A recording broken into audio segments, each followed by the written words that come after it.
అయితే ఈ పరిస్థితి ఎందుకు వచ్చింది అని ఈ మాట్లాడిన వాళ్ళు ఎవరైనా సరే, లేదు 95% పీపుల్ శివాజీకి సపోర్ట్గా ఉన్నారు అని చెప్పి కుక్కతోక నడిపిస్తున్న ఒక జర్నలిస్టు, కుక్క నడిపిస్తుంది తోకని, అంతేగా తోక కుక్కని నడిపించదు.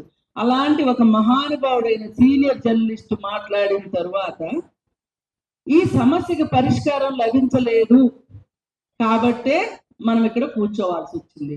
ఏం చేస్తుంటే బాగుండేది అని ఏ ఒక్కళ్ళు ఆలోచించట్లేదు.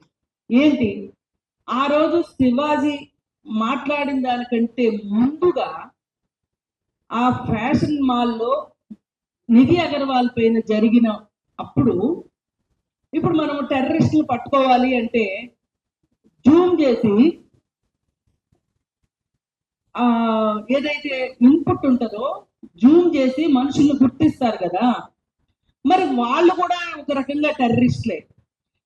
నిధి అగర్వాల్ పైన అలా చేసిన వాళ్ళని కన్నా పట్టుకుని ఉన్నట్లయితే శివాజీ అక్కడ మాట్లాడి ఉండేవాడు కాదు. ఇది ప్రభుత్వ వైఫల్యంగా నేను ఫీల్ అవుతున్నా.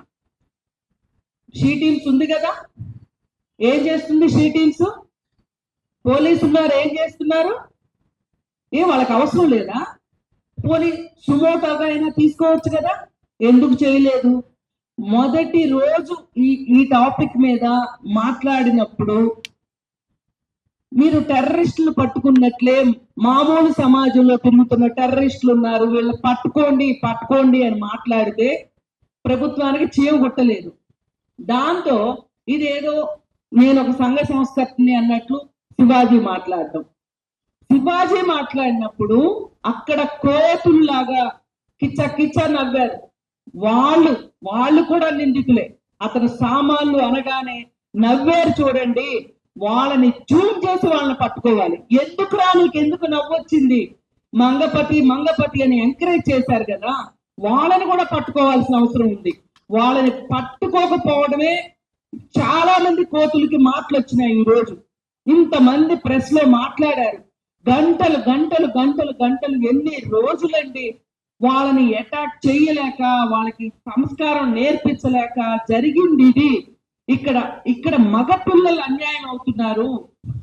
బాధితులు ఆడపిల్లలే కాదు, రేపు పొద్దున ఈ మగ పిల్లలు మీరిచ్చిన ప్రోత్సాహంతో వాళ్ళు కానీ అత్యాచారం దాకా వెళ్ళక్కర్లా, జస్ట్ బుల్లీ చేస్తే కూడా ఆ అమ్మాయి కానీ ధైర్యంగా కంప్లైంట్ ఇస్తే మీ మీద 354 ABCD అట్రాక్ట్ అవుతుంది.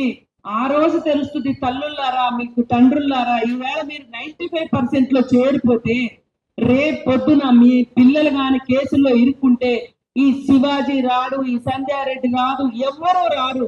ఆఖరికి పేరు మోసిన గొప్ప జర్నలిస్టు ముసలివాడైపోయాడు, కురువృద్ధుడు అని చెప్పుకుంటున్నాడు. ఆ కురువృద్ధుడు కూడా రాడు అని చెప్తుంటే ఒక్కళ్ళకంటే చీమ కుట్టినట్టు లేదు.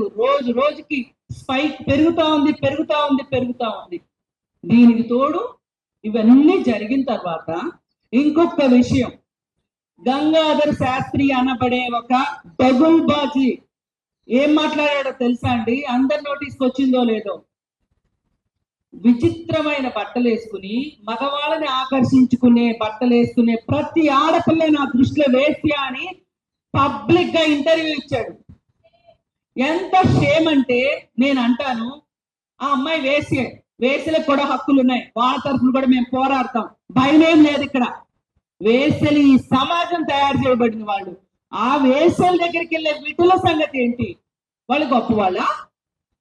4 నామాలు పెట్టుకొని 2 బొట్లు పెట్టుకొని వేసల దగ్గరికి వెళ్తే సరిపోతుందా? ఏం గంగాధర్ శాస్త్రి, ఇది ఖచ్చితంగా ఇట్లాంటి వాళ్ళ వల్లనే, ఈ చీడ పురుగుల వల్లనే ఈ సమస్య ఎక్కువ అవుతుంది. ఒక పక్క వేసల్ని బ్లేమ్ చేస్తారు, ఓ పక్కన సినిమా హీరోయిన్లు బ్లేమ్ చేస్తారు, ఓ పక్కన రోడ్డు మీద వెళ్ళే పిల్లల్ని బ్లేమ్ చేస్తారు. ఇలా బ్లేమింగ్ చేసుకుంటా వెళ్తే ఈ బ్లేమింగ్ ఆధారంగా మగపిల్లలు ఇదేదో నేను చేయవలసిన కార్యక్రమం మాత్రమే అనుకుని చేస్తే రక్షించటానికి గుర్తు పెట్టుకోండి, అలాంటి వాళ్ళ కోసం కూడా మళ్ళీ మా చేసి పనిచేస్తుంది. ఎందుకంటే దీనిలో నాశనం అయిపోయే పిల్లలు ఎవరంటే పేదవాళ్ళే, అట్టడుగు వర్గాల వాళ్ళే.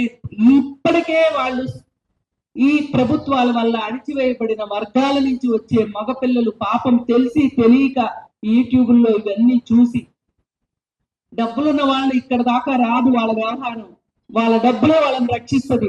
ఈ రోజు శ్రవణ్ కుమార్ని రక్షించినట్టు. కానీ పేదవాళ్ళు బలవుతారు.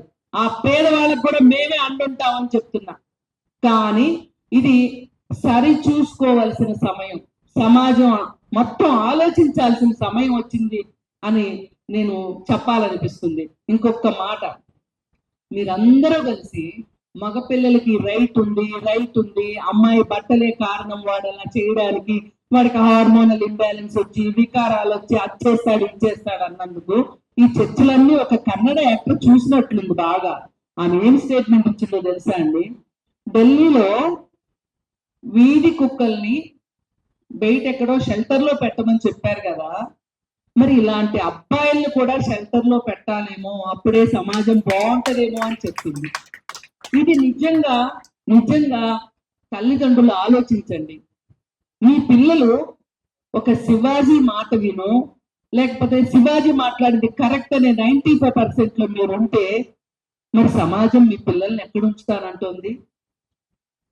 చట్టాలు ఉన్నాయి, చట్టాలని గౌరవించండి. నేను ప్రెస్ను కూడా కోరుకునేది సవినయంగా, ఒక చట్టం ఉంది అని చట్టం గురించి చెప్పండి.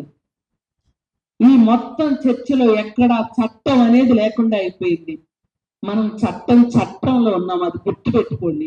నేను ఇక్కడ ఏం మాట్లాడినా చట్టం ప్రకారమే మాట్లాడతాను, చట్టం ప్రకారమే మాట్లాడాను అన్ని ఇంటర్వ్యూల్లో కూడా. కానీ నేను మరి చాలా మర్యాదస్తురాల్ని. వీళ్ళ దృష్టిలో చీర కట్టుకున్నాను, నిండుగా ఉన్నాను, పెద్ద బొట్టు పెట్టుకున్నాను, చాలా సాంప్రదాయబద్ధంగా ఉన్నాను.